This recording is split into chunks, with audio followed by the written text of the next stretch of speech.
संत रामपाल जी महाराज एक ऐसे महान संत जिन्होंने अपनी सतभक्ति, तत्व ज्ञान, करुणा और सेवा के बल पर समाज में नई मिसाल कायम की है। संत रामपाल जी महाराज की अगुवाई में उनके सभी सतलोक आश्रमों से समाज कल्याण के अद्भुत कार्यों ने समाज को सुनहरे भविष्य की एक नई उम्मीद दिखाई है।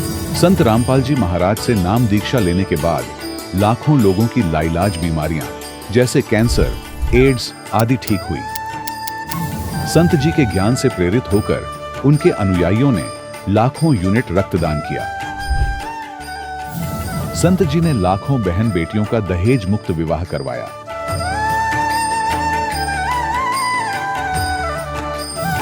संत जी ने लाखों लोगों का नशा छुड़वाया, करोड़ों उजड़े परिवार बसे। संत जी के आश्रमों में समागम के दौरान निःशुल्क नेत्र चिकित्सा, दंत चिकित्सा प्रदान की जाती है। संत रामपाल जी महाराज द्वारा समय समय पर पर्यावरण संरक्षण के उद्देश्य से बड़े स्तर पर वृक्षारोपण किया जाता है। संत जी ने जरूरतमंदों को तत्काल राहत पहुंचाने के लिए एम्बुलेंस सेवा शुरू की।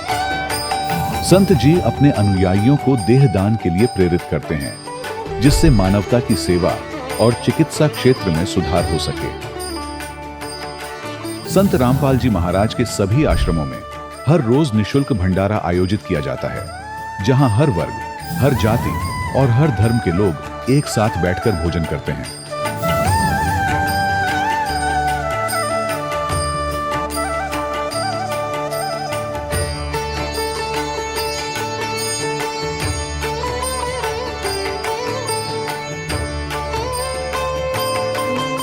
संत रामपाल जी महाराज की अन्नपूर्णा मुहिम ने गरीब और बेसहारा लोगों के जीवन में एक नई ऊर्जा और उम्मीद को जन्म दिया है।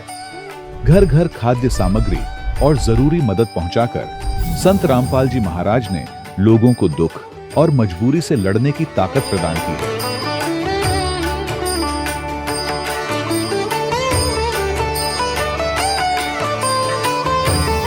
संत रामपाल जी महाराज द्वारा गरीब लोगों के लिए घर बनवाने का अद्भुत कार्य एक ऐसी मिसाल कायम कर रहा है जो सदियों सदियों संत जी की उदारता और दया भावना के तौर पर जाना जाएगा।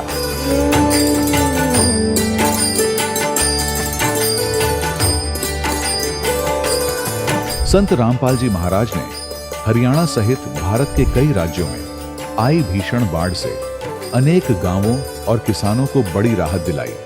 तत्काल लाखों फुट पाइप और हजारों मोटर उपलब्ध कराकर किसानों के खेतों और गांवों में भरे बाढ़ के पानी को बाहर निकालकर उनको नया जीवन दान प्रदान किया। आज संत रामपाल जी महाराज को किसानों के मसीहा के तौर पर देखा जा रहा है। जगह जगह उनके लिए सम्मान समारोह आयोजित हो रहे हैं। संत रामपाल जी महाराज के आश्रम में हजारों बुजुर्गों को सम्मान और प्यार के साथ जीवन जीने का अवसर मिलता है। उनके खाने, रहने और स्वास्थ्य की पूरी जिम्मेदारी संत रामपाल जी महाराज उठाते हैं। अनाथ बच्चों के लिए संत रामपाल जी महाराज के सभी आश्रम किसी वरदान से कम नहीं। यहाँ उन्हें शिक्षा, संस्कार और भविष्य के लिए बेहतर अवसर प्रदान किए जाते हैं। चाहे बाढ़ हो, भूकंप या महामारी, संत रामपाल जी महाराज और उनके अनुयायी हमेशा ही जरूरतमंदों के लिए सबसे आगे खड़े रहते हैं। कोविड महामारी के दौरान संत रामपाल जी महाराज के आश्रमों से करोड़ों लोगों के लिए भोजन, दवाइयां और जीवन रक्षक सामग्रियां उपलब्ध कराई गई। चाहे गरीब की मदद हो या किसी शोषित और पीड़ित वर्ग के हक और सम्मान की लड़ाई, संत रामपाल जी महाराज ने हमेशा ही उनकी दबी आवाज को सरकारों तक पहुंचाया है और उन्हें उचित न्याय दिलवाने में अहम भूमिका अदा की है। समाज में आध्यात्मिक और सामाजिक मूल्यों के प्रति जागरूकता लाने में संत रामपाल जी महाराज हर कदम पर मानवता के सच्चे सेवक साबित हुए हैं। संत रामपाल जी महाराज का जीवन हमें सिखाता है कि सच्ची सेवा वही है जो निस्वार्थ भाव से की जाए। आइए हम भी इस महान सेवा के कार्य में इस महान संत से जुड़ें और संत रामपाल जी महाराज से नाम दीक्षा लेकर अपने जीवन को धन्य बनाएं।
परमात्मा को पाने तथा उसका वास्तविक लाभ प्राप्त करने के लिए पवित्र बाइबल में प्रमाण है कि प्रभु ने मनुष्य को अपना ही स्वरूप बनाया।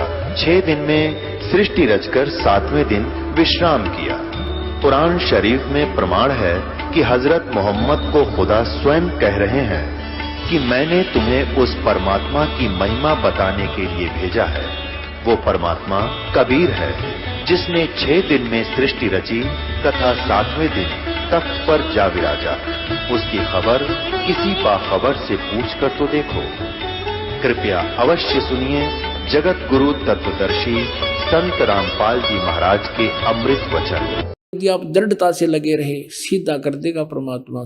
घर वालों को भी और औरों को भी, साथ आपका कोई विरोधी नहीं रहेगा। एक दिन ऐसा ज्ञान आ जाएगा तो ये ऐसे गड़बड़ करा देता है।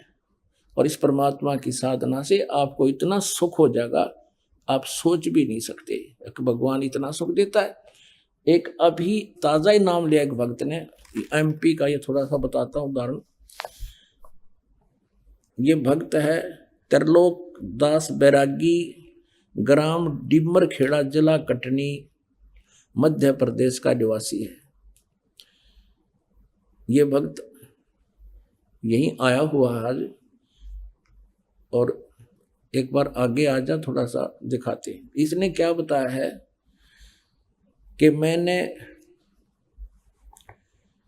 अभी नाम लिया था 2010 में,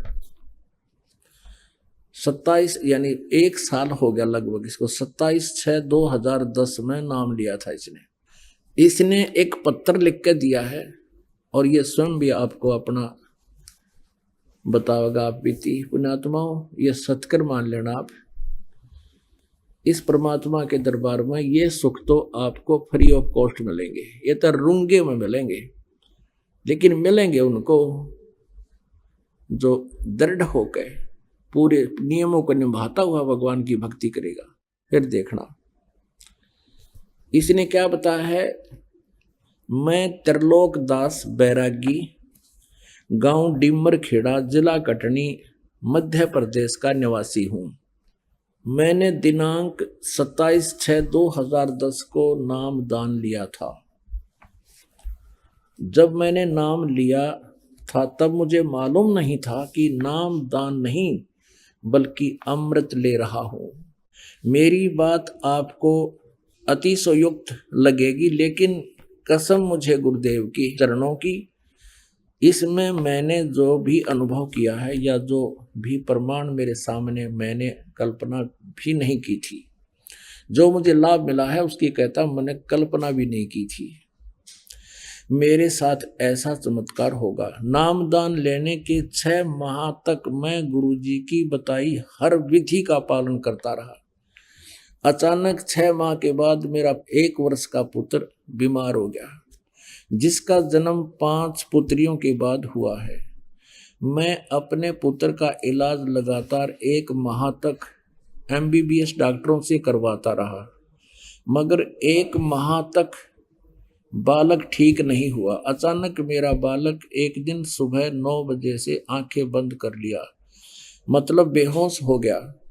मैं उसे लेकर उमरिया पान भागा। वहां सभी डॉक्टरों ने इलाज करने से मना कर दिया। ये उमरिया पान कोई तहसील होगी। मैं उसे लेकर सिहोरा गया। सभी जगह MBBS डॉक्टर है, मगर पुत्र की हालत देखकर सभी ने इलाज करने से मना कर दिया। मानो वो बताना चाहते हैं कि तुम्हारा पुत्र की मृत्यु हो चुकी है। पुत्र की उम्र सिर्फ 1 वर्ष थी। हिम्मत बांधकर एक डॉक्टर ने कहा कि अगर इसे ऑक्सीजन मिल जाए तो शायद कुछ हो सकता है। मैंने तत्काल एक 4 व्हीलर किराए पर किया और जबलपुर के लिए भागा, जो कि मेरे गांव से लगभग 100 किलोमीटर दूर है।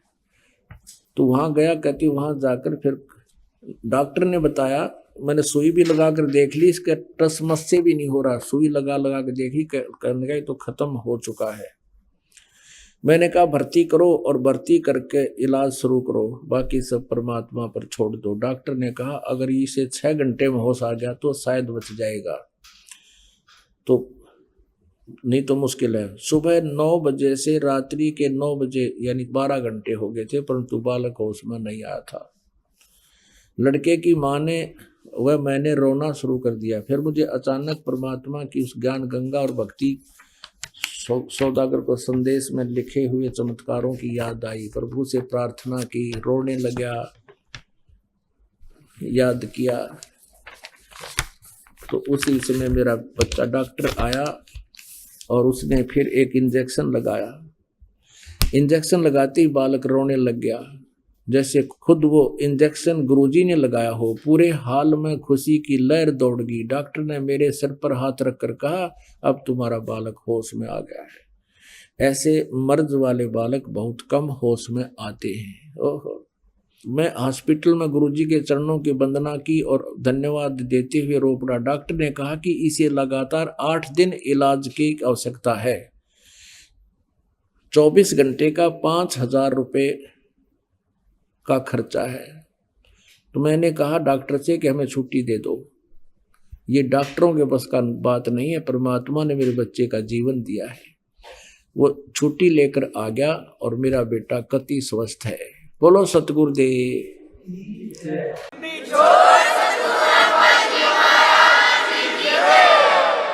अपने आत्माओं, आपके समक्ष इस प्यारी आत्मा ने अपना, अब देखो 1 साल नाम लिए हुआ है, सच्ची लगन से इसने अधिकारियों से भी संघर्ष किया कि मैं अपना नियम भंग नहीं करूंगा। परेशानियां भी उठाई। परमात्मा ने कहा बेटा तेरा झंझट ही मिटा देता हूं, कलरक बना दिया। और अभी इसने बताया कि पहले मेरा लड़का बेहोश था, डॉक्टर ने ऑक्सीजन भी दे ली, सारा कुछ कर लिया। डॉक्टर ने कहा 6 घंटे में अगर जो होश में आ गया तो जीवेगा, ना जीवा नहीं। 12 घंटे हो गए और होश में नहीं आया। डॉक्टर ने पहले सुइयां मार मार के देखी थी, टस से मस नहीं हुआ था। रात के 12 बजे जब डॉक्टर ने सुई लाई थी, इंजेक्शन के सालांदे एक्शन कर देगा, वो 1 घंटा बाद असर दिखाया करे। सुई नहीं, वो चुभने से ही बच्चा रो पड़ा एकदम। और बचाना तो मालिक ने था। और वो डॉक्टर का 8 दिन रखो, ये छोड़ी थारे बस का था ही नहीं हो। तुम्हारे तो उस एक्शन पीरियड से आगे जा चुका था। हमारे कबीर भगवान ने जीवित किया है और आज वो बच्चा स्वस्थ है। 6 महीने हो गए। बोलो सतगुरुदेव। समर्थ का शरणाग हो, रंग होरी हो, कदे ना हो ए काज राम रंग होरी हो। सो छल छिद्र मैं करूं अपने जन के काज, अरण्यक पूजो मार जो मैं नरसिंह धर लूं साज। सतगुर जो चावे सो कर ही, 14 कोट दूत जम डर ही, ऊत भूत जम त्रास निवारे, और चित्र गुपत के कागज पाड़े। बोलो सतगुरुदेव। इसके बच्चे की आयु नहीं थी, परमात्मा ने चित्रगुप्त के कागज पाड़ दिया, आगे उम्र बढ़ा दी। वो कबीर इज गॉड। बोलो सतगुरुदेव की जय हो।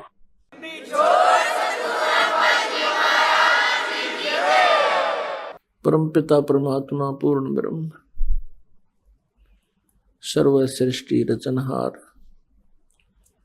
सभी आत्माओं के एकमात्र जनक,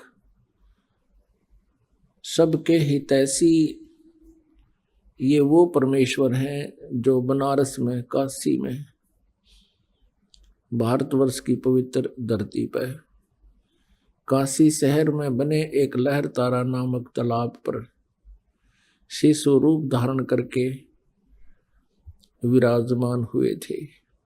और उस दिन नीरू नीमा नाम के एक जुलाहा दंपति परमात्मा को अपने घर उठा ले गए थे। वो निसंतान थे।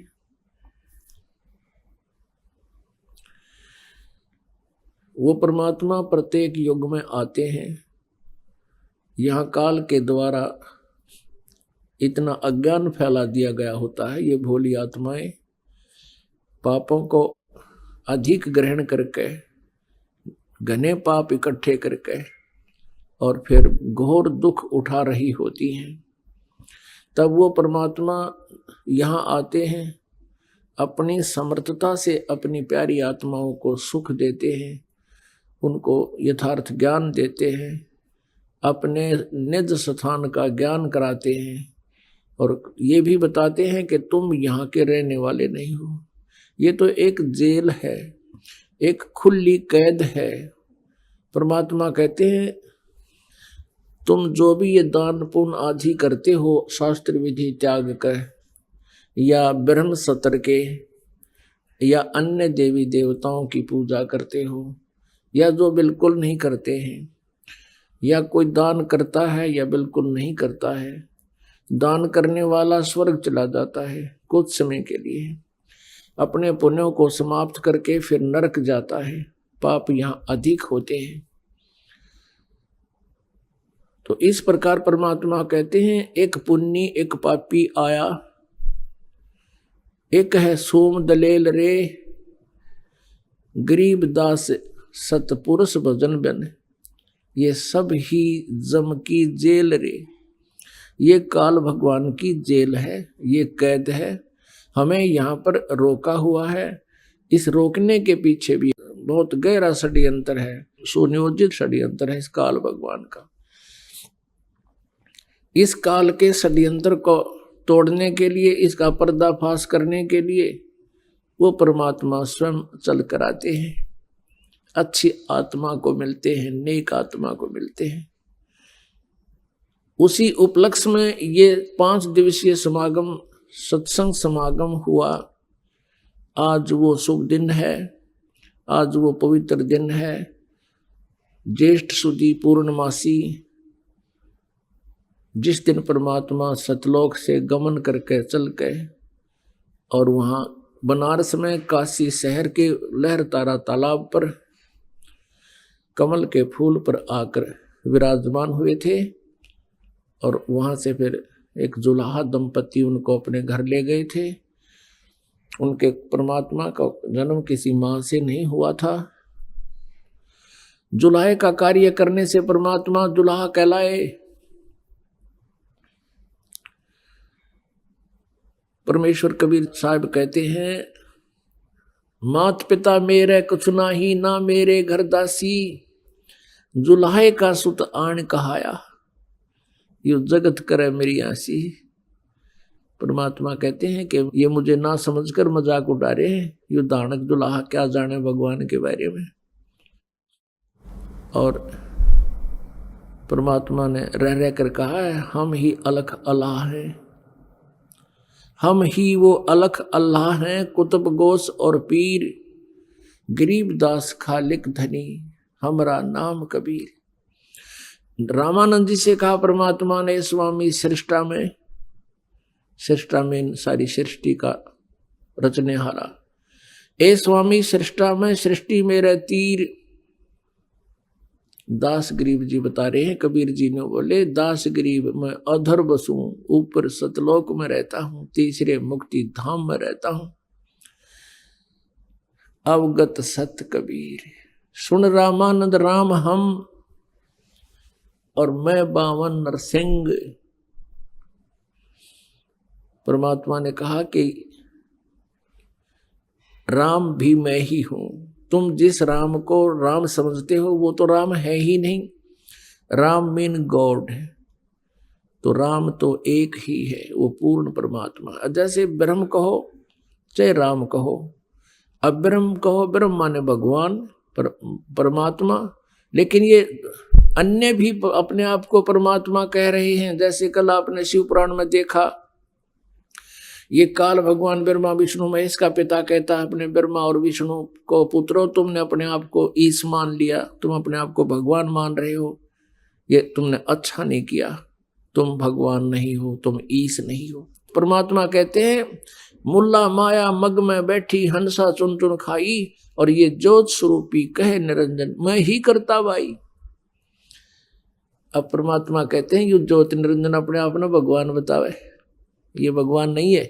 और ये ब्रह्मा विष्णु महेश को कहता तुम भगवान नहीं हो। अब कौन है वो प्रभु? वो परम अक्षर ब्रह्म, वो वास्तव में ब्रह्म है, वो निज ब्रह्म है। अब यहाँ निज शब्द या परब्रह्म या ब्रह्म के बाद फिर परब्रह्म, फिर पूर्ण ब्रह्म जो लगाना पड़ा, ये अन्य भी अपने आप को भगवान सिद्ध किए बैठे हैं।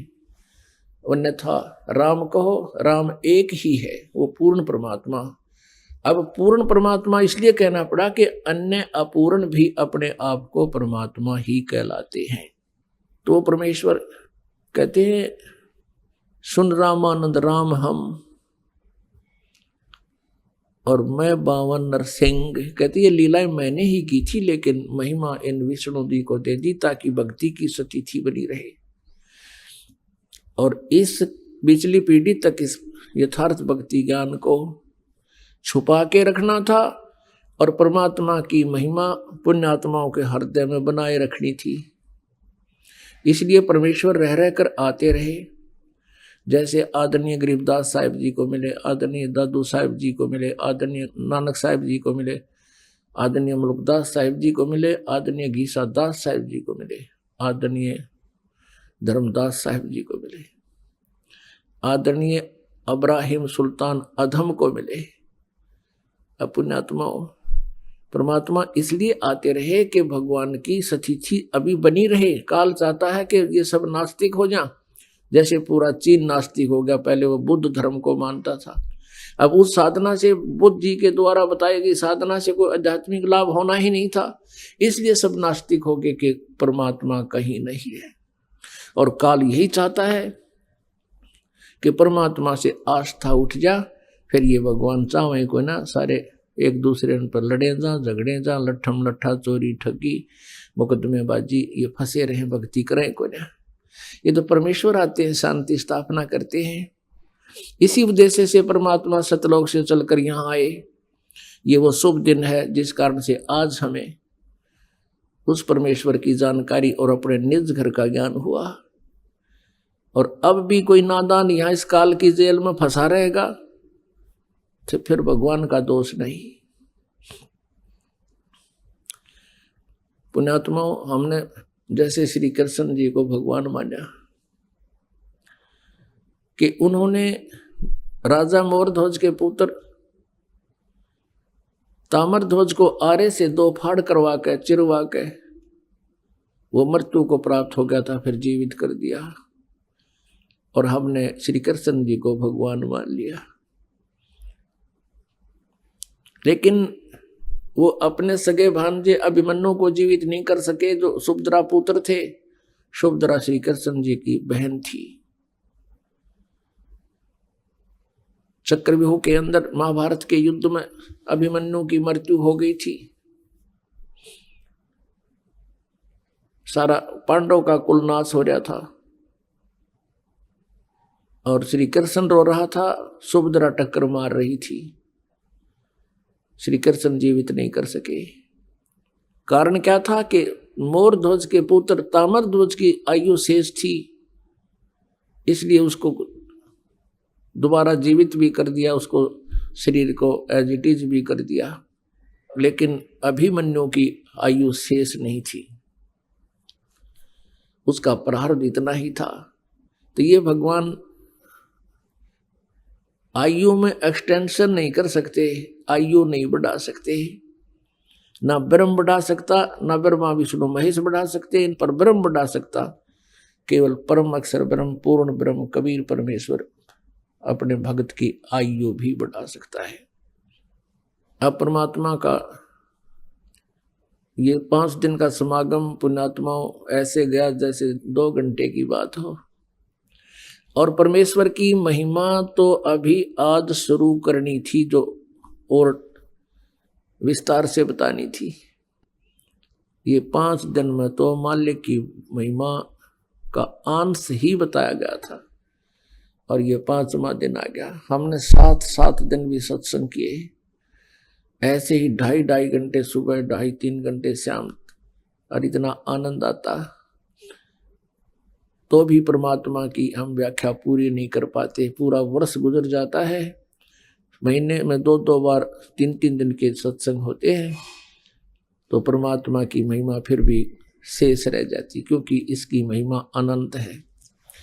फिर भी कुछ आज प्रकाश और विशेष डालेंगे। परमेश्वर कबीर जी ने अब दोनों ही लीलाएं की। एक दिल्ली का बादशाह सिकंदर लोदी था, उसको असाध्य रोग हो गया था। उसने सभी जंतर मंत्र भी करा लिए थे, हिंदू और मुसलमान सभी पीर फकीरों से, गुरु और ब्राह्मणों से, धार्मिक अनुष्ठान जैसा भी जिसने जो कहा उसने खूब करा लिया। उसको कोई राहत उसके रोग में नहीं मिल रही थी। जलन का रोग था। जलन का रोग ऐसा होता है जैसे पैर जल जाए अग्नि से या चाय से या गर्म किसी भी वस्तु से, फिर उसको एक विशेष पीड़ा होती है। तो ऐसी जलन के रोग में पीड़ा होती है, लेकिन वो ऊपर से किसी पदार्थ से जला हुआ नजर नहीं आता, पूरे शरीर में ऐसी दाह लग जाती है। और सिकंदर लोधी बहुत क्रूर राजा था, हिंदुओं से मुसलमान बनाया करता था जबरदस्ती। राजा होकर के ये और भी बहुत दुष्कर्म कर डालते हैं। इसलिए परमात्मा कहते हैं तब से राज राज मदमानम जन्म तीसरे शुक्र स्वानम। राज्य का पद पाकर ये इंसान इतना फूल जाता है, कुछ भी ऊंच नीच नहीं देखता, भगवान से भय खत्म हो जाता है, सब यशमैन हो जाते हैं। फिर ये मनमानी करके और नरे पाप इकट्ठे कर लेता है, फिर उन पापों का भोग भी उसी को भोगना होता है। उसी पाप कर्म के आधार से जन्म जन्मांतर के पाप हमारे संचित होते हैं, उन्हीं में से कुछ पुण्य और पाप मिला के मानुष जीवन में प्रारब्ध बना दिया जाता है। अब सिकंदर लोधी जी ने सब जगह अपना इलाज करवाया। पहले तो सभी ने जंतर मंत्र बताए, फिर अंत में कह दिया कि राजन हमारे पास ऐसी औषधि है, आग लगा दे लकड़ी में और कितनी जोर से जल रही हो 1 सेकंड में बुझा देगी। ऐसा ही करके दिखा दिया, और ये औषधि आपके काम नहीं कर रही, बिल्कुल भी निष्क्रिय होगी है। तो परमात्मा कहते हैं कि जब जीव के पाप बढ़ जाते हैं, ये मेडिसिन भी रिएक्शन करना शुरू कर देती है। तो पुण्यात्माओं, प्रारब्ध पाप से जो कष्ट हुआ है उसका औषधि काम नहीं कर सकती, उसमें परमात्मा की रहम की आवश्यकता होती है। सभी ने ये बता दिया कि तेरा ये प्रारब्ध का कर्म है, तेरे भाग्य में लिख दिया गया है विधाता ने, इसका अंत तेरी मृत्यु के साथ ही होगा, इसका कोई विकल्प नहीं। एक दिल्ली का बादशाह, अब वो क्या ट्रीटमेंट नहीं करवा सकता, उसने ये कह दिया कि जो मेरा इलाज कर देगा उसको मुंह मांगा धन दूंगा। लेकिन सब विफल रहे। किसी ने बता दिया कि काशी में एक बहुत पहुंचे हुए महापुरुष है और कबीर नाम है उनका, यदि वो आप पर रहम कर दे तो आपका रोग दूर हो सकता है। और भी बहुत से प्रमाण बताए कि उसके ऐसे गड़बड़ थी वो ठीक हो गया, दिल्ली में भी एक ऐसा व्यक्ति था उसको ऐसे ठीक हो गया, फलाने गांव में ऐसे था उसको ऐसे आराम हो गया। तब राजा को कुछ आशा की किरण दिखाई दी। सभी अपने मंत्रियों से कहा कि तुम काशी में चलने का प्रबंध करो। उन्होंने पहले घुड़सवार भेज दिए 2-3, और काशी के राजा थे वीरदेव सिंह बघेल, वो दिल्ली के बादशाह के अंतर्गत थे, अधीन होते थे। ओवरऑल कंट्रोलर भारत का दिल्ली का शासक ही होता था, बाकी छोटे छोटे नरेश होते थे, जैसे वर्तमान में स्टेट बना रखी हैं और मुख्यमंत्री प्रधानमंत्री के अधीन है। उधर से एक शेख तकी नाम का मुसलमान पीर, जो मुसलमानों का हेड गुरु था, हेड पीर था, और वो राजा का भी गुरु था, और उस शेख तकी के कंट्रोल में पूरा मुसलमान समाज था। इसलिए उस शेख तकी को सिकंदर लोधी साथ रखता था और उसे परामर्श लेकर के कार्य करता था कि कहीं कोई ऐसा मैं धर्म युद्ध काम ना कर दूं जिससे जनता में रोष उत्पन्न हो जाए। और यह भी एक राजनीति थी कि कोई इधर उधर रुक चुक होगी तो ये शेख तकी उनने आप सेट कर लेगा। अब हाथी के ऊपर सवार होकर के, हाथी के ऊपर एक अंबारी होती है। राजा लोग हाथी पर चलते थे। हाथी पर चलने से उसको किसी प्रकार की जो है ना झटके नहीं लगते, हाल नहीं लगती, आखड़ी नहीं लगती। बहुत एक अच्छी यात्रा, कंफर्टेबल ट्रेवलिंग मानते थे हाथी के ऊपर चलना। और उसके ऊपर एक कक्ष बना दिया जाता था, एक रूम काट का। उसमें राजा चलते चलते विश्राम भी करता था, बैठता भी था। हजारों की संख्या में अंगरक्षक साथ सैनिक चल पड़े, पहुंच गए वीर सिंह के पास। जो ही वीरदेव सिंह बघेल काशी के नरेश के पास सिकंदर लोधी पहुंचे तो उनके आवभगत में उन्होंने खाने के लिए पूरी मेज पर काजू, किशमिश, सेब, संतरे और जो भी नाश्ते में होते हैं सब वस्तु उपलब्ध करवा दी। और खड़ा होकर कहा, ए राजन, नाश्ता कीजिए। सिकंदर ने कहा कि वीर सिंह, मैं आपकी आवभगत से मैं बहुत संतुष्ट हूं, पर मैं खा कुछ नहीं सकता। मेरे एक ऐसी भयंकर बीमारी है कि मैं ना कुछ खा पा रहा हूं, ना मैं सो पा रहा हूं, ना मैं रो पा रहा हूं। मेरे जैसा दुखी इस पृथ्वी पर कोई और प्राणी आज नहीं है। और मैं यहां अपने इलाज के लिए आया हूं। मैंने सुना है कि यहां कोई कबीर नाम का संत है। आप तो यहाँ के रहने वाले हो, आपको तो अवश्य उनकी जानकारी होगी। उधर से परमेश्वर कबीर जी की महिमा से परिचित होकर और ज्ञान से प्रभावित होकर वीरदेव सिंह बघेल पहले ही परमेश्वर कबीर जी के शिष्य हो चुके थे। और वो तो वहाँ हजारों ऐसे प्रमाणों को आंखों देख चुके थे और स्वयं के साथ भी घटना घटी उनको भी देख चुके थे कि ये खुद मालिक आए। वीर सिंह की आंखों में आंसू आ गए और कहा कि राजन, आप ठीक ठिकाने आ गए, आप बिल्कुल दुरुस्त स्थान पर आ गए और आपका रोग अब रहेगा नहीं, यदि वो मेहर कर देंगे। वीर सिंह जी से ये बात सुनकर सिकंदर के मन में बहुत खुशी हुई और सोचा कि अब बात बनेगी। तो सिकंदर ने कहा कि वीर सिंह, बुलाओ, शीघ्र बुलाओ उसको, मैं बहुत दुखी हूं। कबीर को शीघ्र बुलाओ।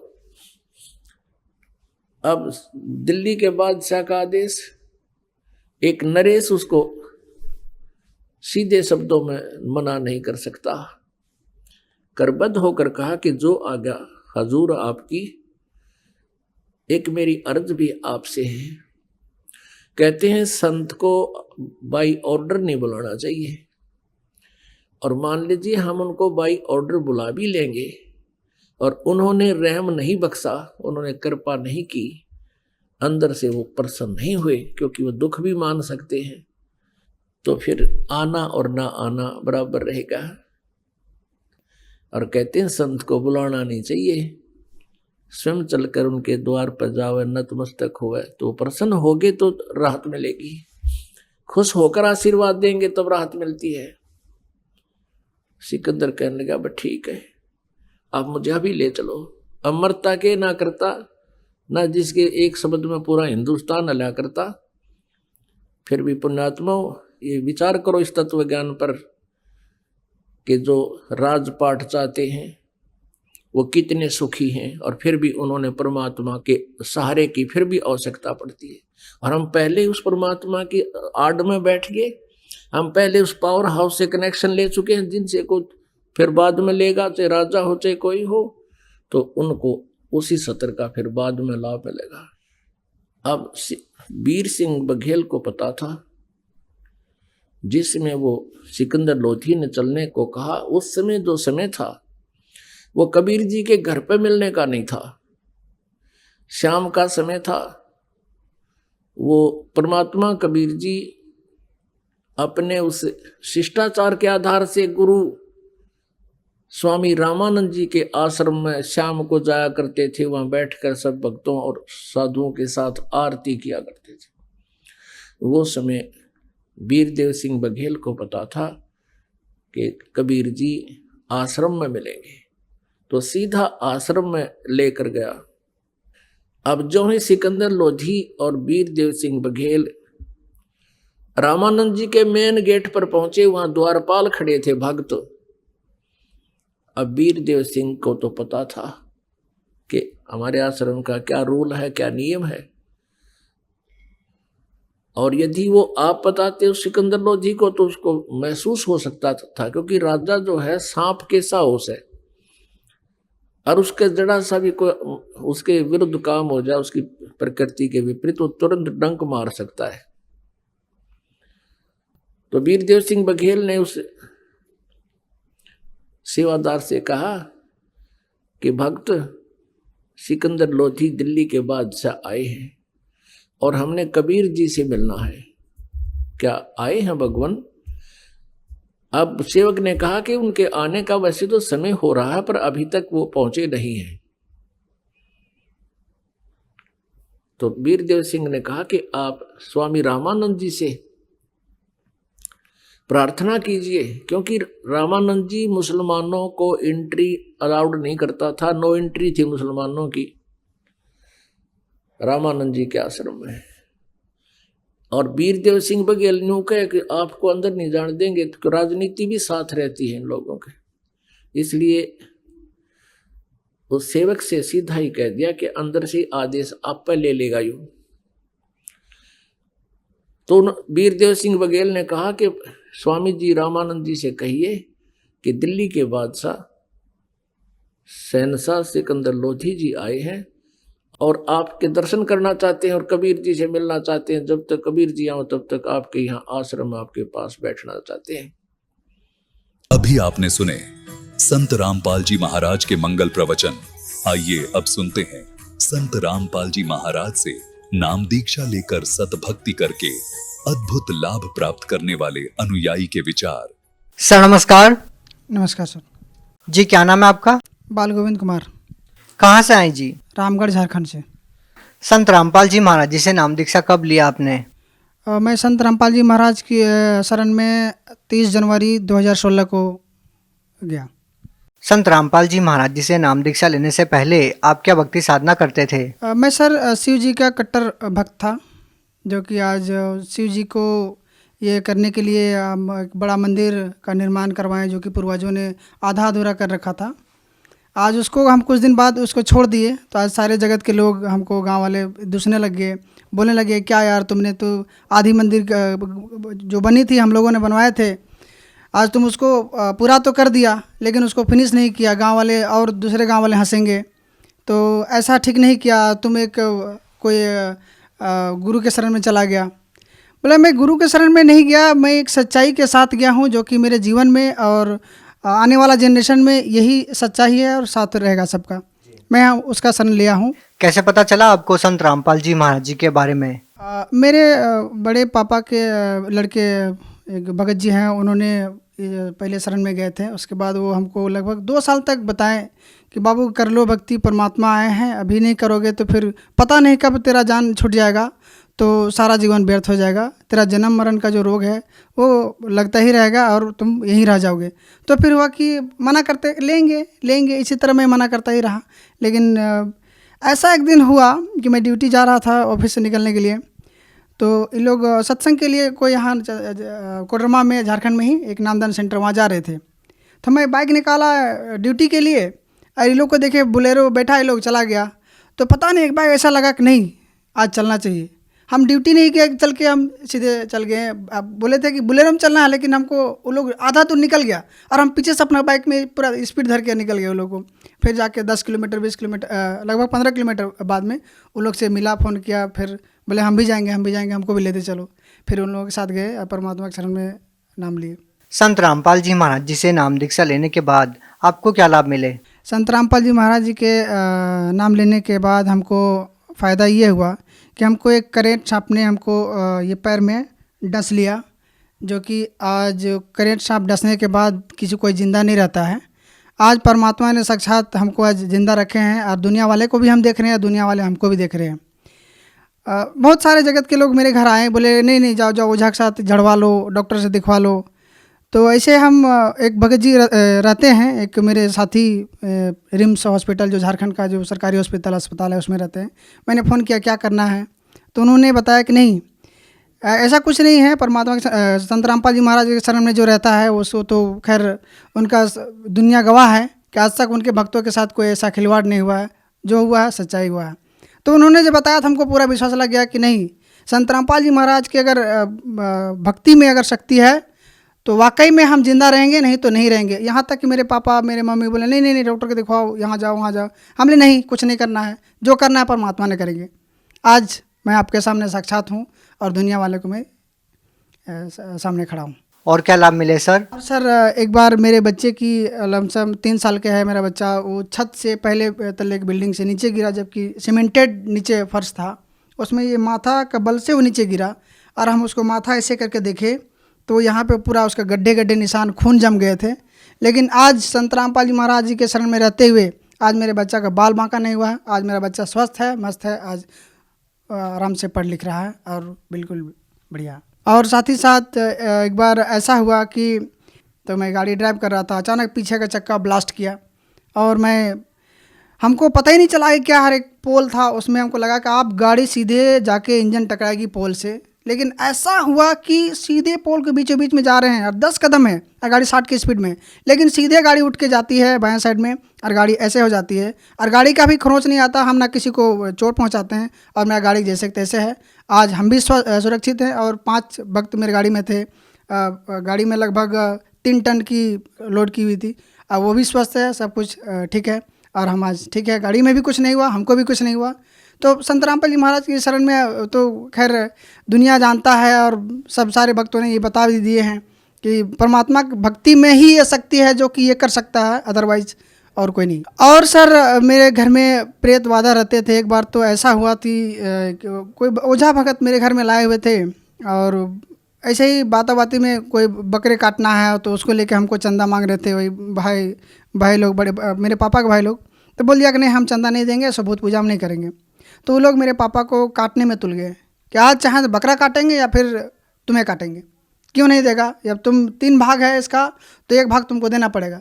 मेरे पापा शायद मना कर दिए कि मैंने नहीं काटना है और हम भी पापा को बोल दिए हम लोग नहीं देंगे। तो बोले नहीं आज चाहे तो हम बकरा काटें या फिर तुम्हें काटेंगे। लेकिन इतना तो है कि मालिक की दया से आज वो है, फ़ायदा मिला। सर जो आप बोल रहे थे कि प्रेत बाधा की जो समस्या थी आपके घर के अंदर, क्या वो प्रेत बाधा आपकी ठीक हुई? बिल्कुल ठीक हो गई। आज मेरे घर कोई प्रेत बाधा नहीं है। आज संत रामपाल जी महाराज जी का जो ज्ञान हमको मिला है, आज उसके आधार से हम भक्ति कर रहे हैं और सदैव जब तक ये श्वास रहेगा इस शरीर में संत रामपाल जी का दिया हुआ ज्ञान और उस भक्ति को हम करेंगे और पूर्ण मोक्ष प्राप्त करेंगे, ये मेरा लक्ष्य है और गुरु जी का यही दिया हुआ ज्ञान हमको मोक्ष प्राप्ति करवा। सर क्या संत रामपाल जी महाराज जी से नाम दीक्षा लेने से पहले आप कोई नशा भी करते थे? हाँ सर, मैंने किया है और नशा करने के साथ साथ मांस भी खाया है। आज वो जैसे सिगरेट पीता था तो आज कोई सिगरेट पीता है तो उसके सामने जाता है तो हमको उल्टी सा होता है। उस दुकान में हमको जाने का नहीं मन करता है। कोई अगर सामान बिस्किट भी लेना होता है तो उस जो धुआं निकलता है उससे हमको डर लगता है और हम दूर हट जाते हैं और वहाँ बिस्किट तक नहीं लेते हैं। कोशिश करते हैं कि नहीं लें तो वही अच्छा है।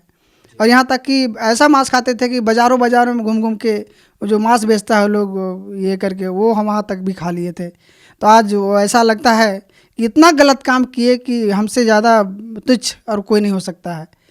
तो इसीलिए कि हम चाहते हैं कि जो संत रामपाल जी महाराज जी का जो भक्ति है, इस भक्ति में ऐसा है कि ना अपने आप कष्ट में रहोगे ना किसी दूसरे को कष्ट दोगे। तो संत रामपाल जी महाराज जी का ज्ञान में ये है और ये संत रामपाल जी बताते हैं और उनका ज्ञान में ये भी है और पूर्ण परमात्मा का भी ये है लिखा हुआ विधान है कि जब हम एक परमात्मा के बच्चे हैं सारे, तो फिर वो जानवर या पशु पक्षी या कीट पतंग या मनुष्य कोई अलग तो हुए नहीं, ये मेरे सभी भाई बंधु हैं।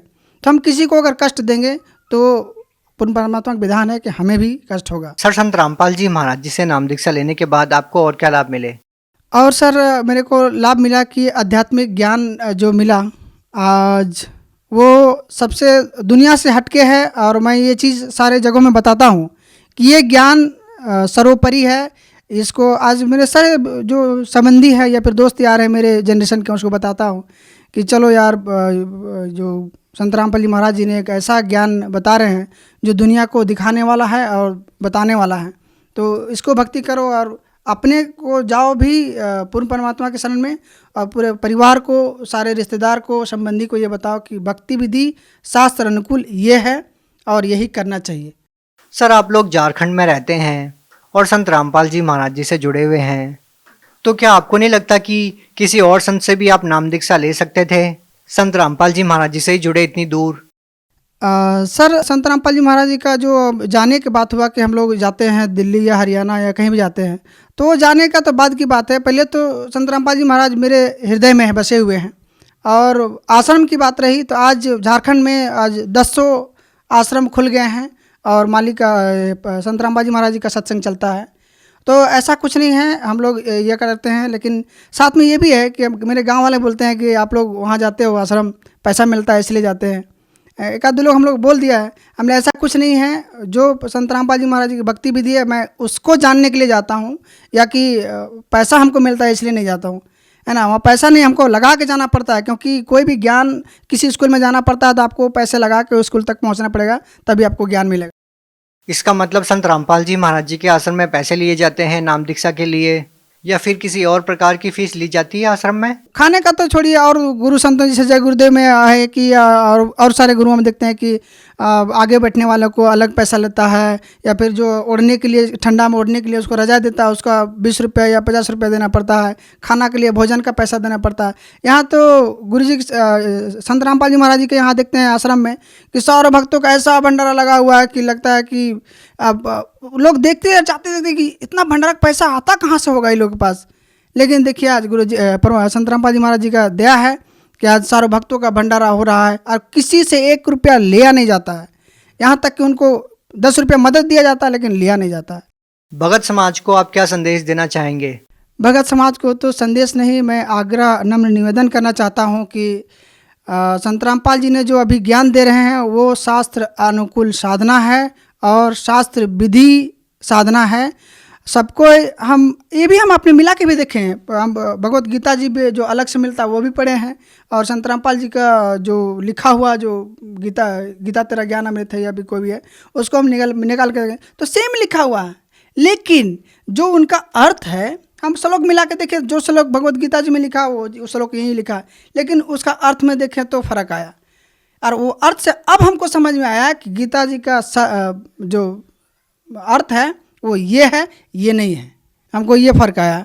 आपने कैसे पता किया कि कौन सा अर्थ सही है? सर, जो शब्दार्थ होते हैं उनसे आप फर्क कर सकते हैं। ये तो सिंपली कोई भी अगर पढ़ लिया है तो शब्दार्थ, जैसे हिंदी इंटू इंग्लिश है, इसी तरह से संस्कृत टू हिंदी है, वो तो कोई भी आजकल 10th क्लास पढ़ लो तो शब्दार्थ करना जान जाता है।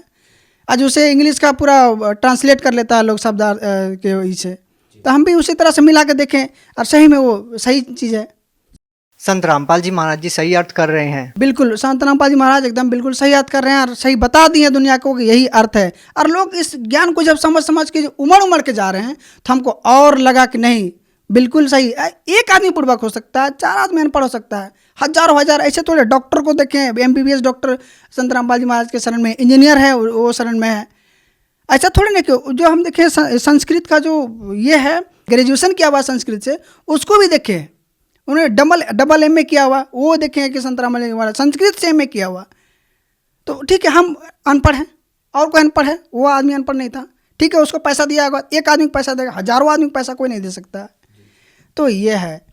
जो लोग संत रामपाल जी महाराज जी से जुड़ना चाहते हैं वो लोग कैसे जुड़ सकते हैं? संत रामपाल जी महाराज जी से जुड़ने के लिए जो सोशल मीडिया का जो चैनल है, यूट्यूब है, फेसबुक है या ट्विटर है, कहीं से भी आप देख के, या फिर टीवी में जो सत्संग विभिन्न चैनलों में आता है उसके नीचे पीली पट्टी चलती है, वहाँ पे नंबर दिया हुआ रहता है। आप उससे नज़दीकी जो सेंटर होता है उसमें आप फ़ोन करो, पता लगाओ, आपको एकदम तुरंत नज़दीकी सेंटर बताया जाएगा। आप वहाँ जाकर नाम दीक्षा ले सकते हैं और भक्ति कर सकते हैं। बहुत बहुत धन्यवाद। अच्छा है।